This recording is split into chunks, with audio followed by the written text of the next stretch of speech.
Hi everyone, welcome back. We've got a brand new story to share with you. So let's begin. My name is Bruno. They say you never truly know someone until you see how they treat you when you're down. For years, I thought I knew my wife perfectly, until a business disaster revealed who she really was beneath the surface. When she told me that if I couldn't handle her sleeping with my friends, I should leave, I realized I'd been married to a stranger who had just been waiting for the right moment to show her true colors. Victoria and I had been married for 9 years before everything fell apart. Those 9 years had been largely peaceful and happy until the bottom dropped out of my professional life and took our marriage down with it. For most of those years, I had considered our relationship to be solid, built on mutual respect and shared goals for the future we were building together. I worked as an independent general contractor, specializing in residential renovations and commercial building projects throughout the metro area. It was demanding work that required managing multiple projects simultaneously, coordinating with subcontractors and suppliers, and maintaining relationships with clients who were often stressed about construction timelines and budgets. But it was also rewarding work that provided a good income and allowed me to build something tangible with my hands and skills. Victoria worked as a receptionist at a medical clinic downtown, a stable job with regular hours and decent benefits that complemented my more unpredictable contractor schedule. Her steady income, although small, provided reliable cash flow during the inevitable gaps between my construction projects, while my higher earning potential during busy periods allowed us to save money and enjoy a comfortable lifestyle. We had established a good rhythm over the years, with Victoria managing most of our household finances and day-to-day logistics, while I focused on building and maintaining the contracting business that provided the majority of our income. She was organized and detail-oriented in ways that complemented my more project-focused approach to life, and I had always appreciated her ability to keep our domestic life running smoothly while I dealt with the complexities of construction work. Our social life during those years had centered around a group of friends we had accumulated through work, neighborhood connections, and shared interests. Many of these friends were other couples who were at similar stages in their lives and careers, building families and establishing themselves professionally while maintaining the kind of social connections that made life richer and more enjoyable. Among our closest friends were several men who had become successful in various fields: finance, real estate development, corporate management, and who had achieved the kind of financial stability that allowed their wives to stay home or work part-time while maintaining upscale lifestyles. These couples lived in larger houses, took expensive vacations, and generally enjoyed the fruits of career success that came with working in high-income professions. I had never been particularly envious of their success because I was proud of my own work and satisfied with the life Victoria and I had built together. My contracting business had grown steadily over the years, and while I might not have earned as much as friends who worked in finance or corporate settings, I enjoyed the independence and creativity that came with running my own business and creating tangible results with my work. Victoria had occasionally made comments about our friends' lifestyles and financial situations, noting their nice houses, expensive cars, and elaborate vacation plans. But these observations had seemed more like casual conversation than serious complaints about our own circumstances, and I had never interpreted them as expressions of dissatisfaction with our life together. That all changed when my business encountered a catastrophic problem that threatened not just my income, but my entire professional future and financial stability. The crisis began with what should have been a commercial renovation project that involved converting an old warehouse into modern office space for a growing technology company. The project had started normally, with proper permits, approved plans, and a comprehensive contract that spelled out the scope of work and payment schedule. My team had been making good progress on the renovation when we discovered that the building's previous owners had failed to disclose significant structural problems that affected the foundation and load-bearing walls. The undisclosed structural issues meant that the renovation work had to be completely redesigned, requiring expensive engineering consultations and substantial additional work to bring the building up to current safety codes. The technology company that had hired me refused to pay for the additional work, claiming that I should have discovered the problems during my initial assessment and included them in my original bid. The dispute escalated quickly when the technology company not only refused to pay for the additional work, but also withheld payment for the work that had already been completed. They claimed that my failure to identify the structural problems constituted professional negligence that had caused delays and additional costs to their business operations. Within weeks, what had started as a disagreement about change orders and additional work had evolved into a full-scale lawsuit. The technology company was suing me for breach of contract, professional negligence, and damages related to their delayed occupancy of the renovated space. They were seeking compensation that far exceeded the total value of our original contract. At the same time, the legal dispute had created a domino effect that threatened my other business relationships and ongoing projects. Word of the lawsuit spread quickly through the relatively small community of contractors, suppliers, and clients that I had built my business around. Other clients became nervous about my ability to complete their projects, and some began looking for alternative contractors to finish work that I had already started. The most devastating blow came when my bonding company, which provided the insurance that guaranteed my ability to complete contracted work, decided to cancel my coverage due to the pending lawsuit. Without bonding, I was unable to bid on new commercial projects or even complete some of the residential work I had already committed to. The combination of the lawsuit, canceled projects, and lost bonding coverage created a financial disaster that threatened everything I had worked to build over years of marriage. I was facing potential bankruptcy, the loss of my business, and debts that could take years to repay, even if I was able to find steady employment working for someone else. When I explained the situation to Victoria, her reaction was immediate and devastating. Instead of the support and partnership I had expected from my wife during the most difficult period of my professional life, she responded with something else that revealed aspects of her character I had never seen before. Victoria's attitude changed almost immediately after she learned about the extent of our financial problems. The woman who had been supportive and understanding when I faced normal business challenges became critical and hostile when confronted with the reality of serious financial hardship. It was as if she had been playing a role for years that she no longer felt obligated to maintain once our comfortable lifestyle was threatened. In the months that followed, as I struggled to manage the lawsuit while trying to salvage what remained of my contracting business, Victoria and I began having money-related arguments that were unlike any conflicts we had experienced during our marriage. They were fundamental challenges to my worth as a husband and provider. Victoria began comparing me unfavorably to our friends who had maintained their successful careers and comfortable lifestyles. She would make pointed comments about how other husbands were able to take care of their families regardless of economic challenges, how real men found ways to maintain their income even during difficult periods, and how disappointed she was that I had allowed our financial situation to deteriorate so dramatically.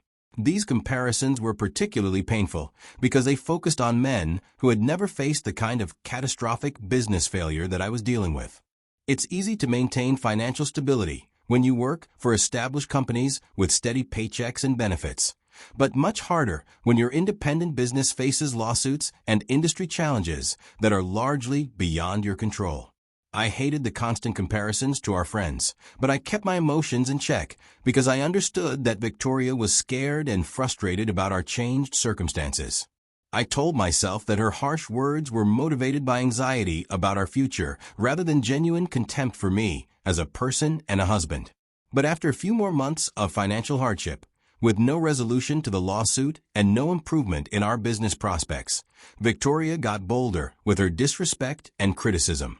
She began openly questioning my decisions, my competence, and my commitment to providing for our family. She would tell me that if I couldn't take care of her the way a husband should, then I had no business trying to make decisions about our household or our relationship. This attitude represented a fundamental shift in how Victoria viewed our marriage and my role within it. She had apparently decided that my worth as a husband was entirely tied to my ability to provide financial security, and that my temporary inability to do so meant she no longer owed me basic respect or loyalty as her partner. The situation reached a breaking point on a Tuesday evening when I came home from a frustrating day of meetings with lawyers and creditors to find Victoria on the phone in our living room. She was speaking in a low, intimate tone that immediately raised red flags about the nature of the conversation and the identity of the person she was talking to. When Victoria noticed that I had entered the room, she quickly ended the call without saying goodbye to whoever she had been speaking with. Her furtive behavior and obvious attempt to hide the conversation made it clear that she had been discussing something she didn't want me to know about with someone she didn't want me to identify. I confronted Victoria immediately about the suspicious phone call, asking her who she had been talking to and why she had ended the conversation so abruptly when I came home. Her initial response was evasive and defensive, claiming that she had just been talking to a friend about personal matters that didn't concern me. But when I pressed her for more specific information about which friend she had been talking to and what they had been discussing that required such secrecy, Victoria exploded with anger, telling me that it's none of my business who she was talking to. The revelation that she was having intimate conversations with someone she can't name, conversations that she felt the need to hide from me, was deeply troubling and suggested that whatever was happening had crossed appropriate boundaries. I asked Victoria directly when this pattern of secret conversations had started. Her response was harsh, insulting, and revealed the depths of contempt she had developed for me during our months of financial hardship. Victoria told me that she had been talking to her friend about what a failure I had become as a husband and provider, sharing details about our financial problems and my inability to maintain the lifestyle she felt entitled to as a married woman. She claimed that her friend had been offering her emotional support and practical advice about how to deal with being married to someone who couldn't take care of his responsibilities. The revelation that Victoria had been sharing intimate details of our marriage and financial problems with someone, portraying me as a failure while seeking comfort and validation from probably another man, was a betrayal that went far beyond simple marital discord. She was actively undermining our marriage. I told Victoria that while I might be willing to overlook her disrespectful treatment of me during our financial hardship, I would not tolerate any form of infidelity or inappropriate relationships with other men. I explained that whatever problems we were facing in our marriage needed to be addressed between us, not through conversations with outside parties who might have their own motivations for encouraging discord in our relationship. Victoria's response to my attempt to establish boundaries around her relationships was immediate. Instead of acknowledging that her secret conversations were inappropriate or agreeing to focus on rebuilding our relationship, she escalated the conflict in ways that made reconciliation impossible. She asked me, "Why are you worked up that I spoke to another man?" She asked what I would do if she now slept with any of my friends. I looked at her in shock. She told me that with the way things are going, if I can't handle her sleeping with my friends, then I should leave. She said that my friends were real men who knew how to take care of their families, no matter what challenges they faced, unlike me, who had allowed a business setback to destroy our financial security and lifestyle. Victoria's words were calculated to cause maximum emotional damage, attacking not just my current circumstances, but my fundamental identity as a man and a husband. She was telling me that she had been comparing me to other men and found me so lacking that she felt justified in pursuing relationships with people who met her standards for masculine success and financial stability. The casual way she mentioned sleeping with my friends, as if this was a reasonable response to temporary financial hardship, revealed that Victoria viewed our marriage vows and commitment as conditional on my ability to maintain a certain standard of living. She had apparently decided that my business failures released her from any obligation to remain faithful or supportive during difficult times. But instead of responding with anger or desperation, I looked at Victoria and smiled. After months of trying to save our marriage while managing professional and financial crises, her words had actually provided me with the clarity I needed to move forward. I told her simply, "As you wish." Victoria seemed surprised by my calm acceptance of her ultimatum. She had apparently expected me to fight harder to save our marriage, to beg, or to promise that I would somehow quickly resolve our financial problems and restore the lifestyle she felt entitled to. Instead, she was confronted with a husband who had finally accepted that our marriage was over and was prepared to act on that knowledge.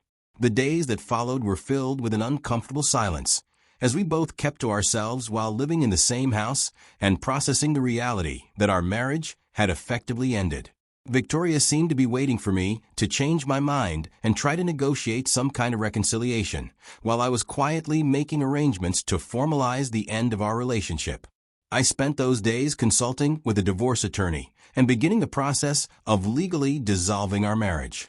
Given our financial situation, the divorce would be complicated by questions about debt division and asset allocation, but I was determined to end our marriage as quickly and fairly as possible rather than prolonging a relationship that had become toxic and unsustainable.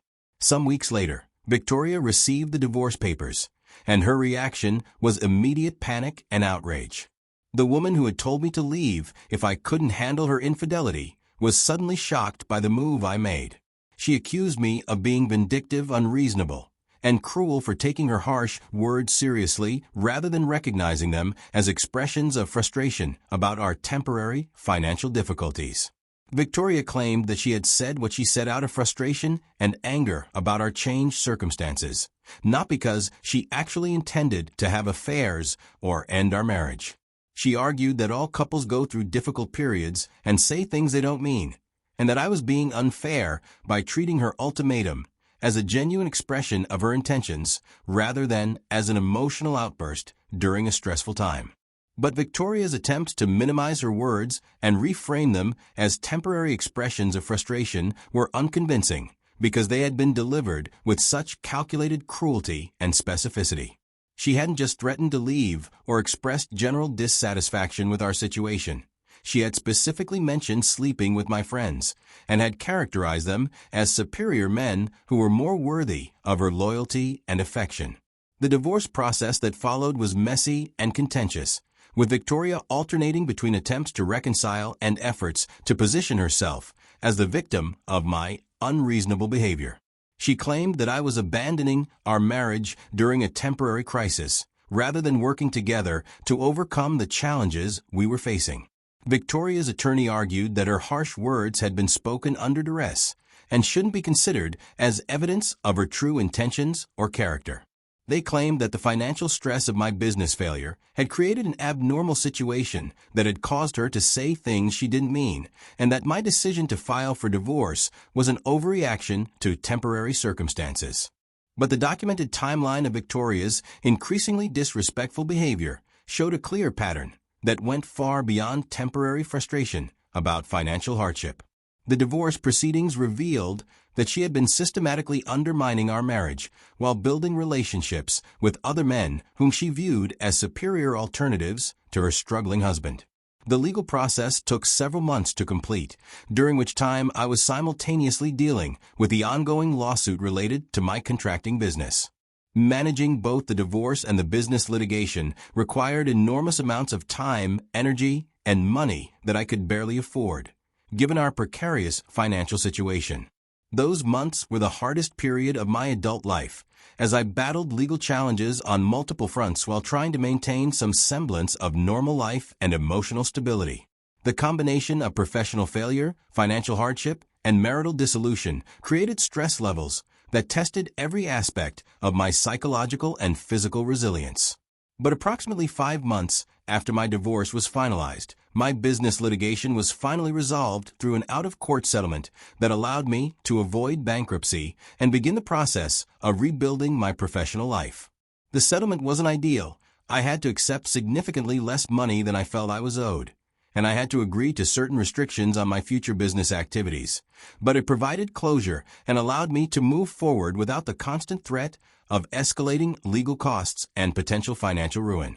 The resolution of the business lawsuit didn't immediately restore my income or eliminate the debts I had accumulated during the legal battle, but it did provide the stability and predictability necessary to begin planning for the future.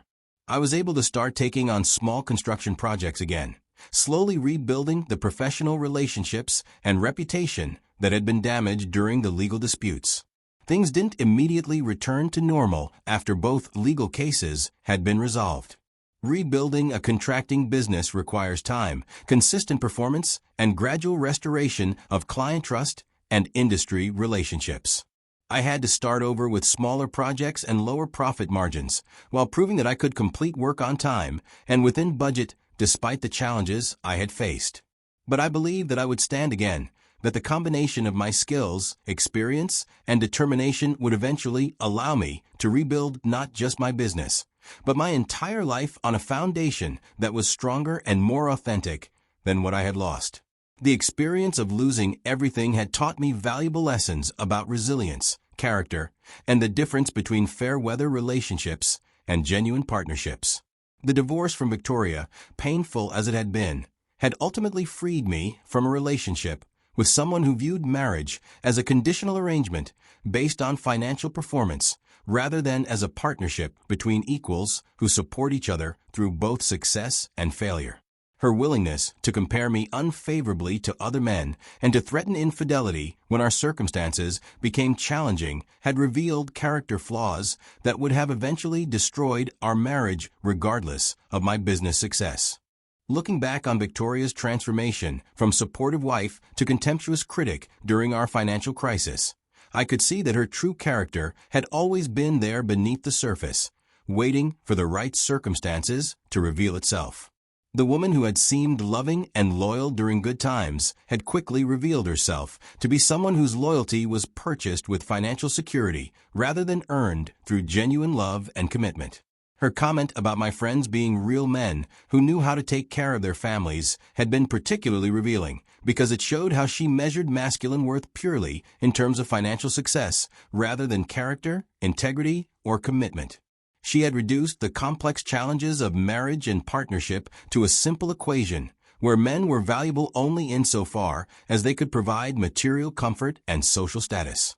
The divorce settlement had been relatively straightforward, given our limited assets and significant debts, but it had provided the clean break necessary for both of us to move forward with our separate lives. Today, I'm grateful that Victoria showed her true colors during our time of crisis, rather than continuing to hide her shallow values and conditional loyalty behind a facade of marital commitment. Her harsh words and ultimatum had forced me to confront the reality that our marriage was built on false foundations and that my attempts to save it were ultimately doomed to fail.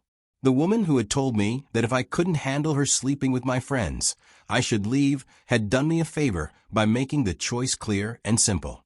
Sometimes, the most painful revelations about people we love are also the most liberating, freeing us from relationships that were never as strong or genuine as we thought they were. When Victoria called my friends real men who knew how to take care of their families, she revealed that she had never understood what real strength and character actually look like. Real men don't abandon their marriages during temporary difficulties, and real women don't shop for replacements when their partners face challenges that require loyalty and support rather than criticism and comparison. The months of hardship that followed had been the most difficult of my life, but they had also been the most educational. I had learned that I was stronger and more resilient than I had ever imagined, and that I could rebuild not just my business, but my entire life, based on authentic values and genuine relationships rather than on the shallow foundations that had supported my marriage to Victoria. Standing again meant more than just financial recovery or professional success. It meant building a life based on real strength, real character, and real love rather than on the illusions and compromises that had characterized my first attempt at marriage. Victoria's betrayal had been devastating, but it had also been the beginning of something better and more authentic than what I had lost.